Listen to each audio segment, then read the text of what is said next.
لە سنووری حاجی ئۆمەران یەکەم بەفری ئەمساڵ باریوە بۆ گواستنەوەی دیمەنەکانی بەفربارین و زانینی ڕێژەی بەفربارین لەو سنوورە. پایامنێرمان ئازاد ئۆمەراوەیی لە سنووری قەزای سۆرانەوە لەگەڵمانە. کاک ئازاد سڵاوت لێبێت.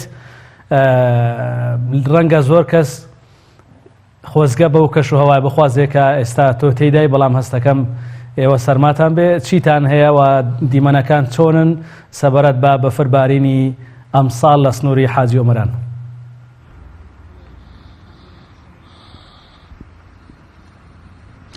بەڵێ ماستازانە سڵاو لە تۆ لە بینەرانی بەڕێز بێتن. دیارە کەش و هەوا زۆر ساردەوە، ئێمەش سەرمامانە لە ئێستادا، پلەکانی گەرما زۆر دابەزیون. من لە ناحیەی حاجی ئۆمەرانی سەر بە قەزای چۆمانم. دیارە لە دوێنێ ئێوارەوە شەپۆلەکی بەفربارین شارەدەی حاجی ئۆمەرانی گرتوۆتەوە. گەر هاوکارم یارمەتی دەرم بێتن بەشێک لە دیمەنەکانتان بۆ بگوازێتەوە. دیارە نزیک بە 3 سنتیم لە ناحیەی لە شارەدەی حاجی ئۆمەران لە ئێستادا بەفرباریوە. بڵێن ئەمە یەکەم بەفری ئەم ساڵە لە هەرێمی کوردستان کەوا ناو شارەکان بگرێتەوە. لە ڕۆژانی ڕابردوو بڵێن چیاکانی گربۆ، بەڵام ئەمە یەکەم بەفرە کە سنتەری شارەکان بگرێتەوە. دیارە بەپێی پێشبینیەکانی کەش و هەوا ئەو ڕێژەی بارانبارینەی کەوامە تا ئێستا وەرمانگرتووە تاوەکو ئەم ساڵ 317 ملیم باران باریوە لە سنووری قەزای سۆران و سنووری باڵەکایەتی. دیارە ڕێژەیەکی دڵخۆشکەر ئەم ڕێژە بارانبارینەی کەوا ئەم ساڵ باریوە بەراورد بە ساڵی ڕابردوو. لە ئێستاداکەوە ئێمە لە ناحیەی حاجی ئۆمەرانین دیارە بەفربارین کەم کەمە لەم شارەدەیە بەردەوامەوە کەش و هەوای تا ڕادەیەکی زۆر ساردە لێرانە. ئەوەی جێگای تێبینی سەبارەت بە کەش و هەوای سارکەوە لە دەبەری باڵەکایەتی ساڵانە ڕێژەیەکی باش بە تایبەتی لێرە لە حاجی ئۆمەران نەبارێتن.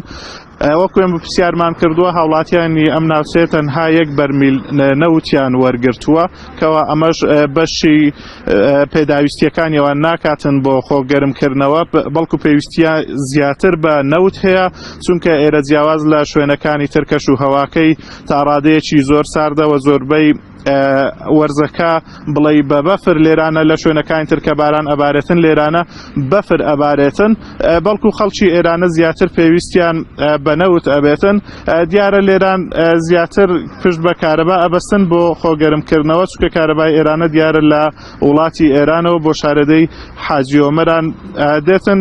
بۆیە پێویستەکەوە حکوومەتی هەرێمی کوردستان زیاتر ئاور لە خەڵکی ئەم ناوچە سنووریانە و ناوچە شاخاویەکان بداتەوە و نەفتیان بۆ دابین بکاتن.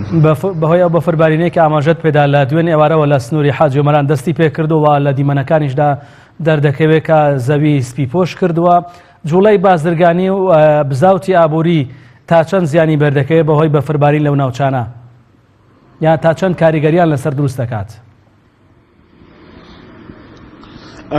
مامۆستا زانە دیارە ڕێژەی بەفربارینەکە نەگەیشتۆتە ئەو ڕادەی کەوا جموجۆڵی بازرگانی لێرە بوەستێتن، بەڵکو تاوەکو ئێستا جموجۆڵی بازرگانی لە مەرجی نێودەوڵەتی حاجی ئۆمەران بەردەوامە، چونکە ڕێژەی بەفربارینەکە کەمەوە.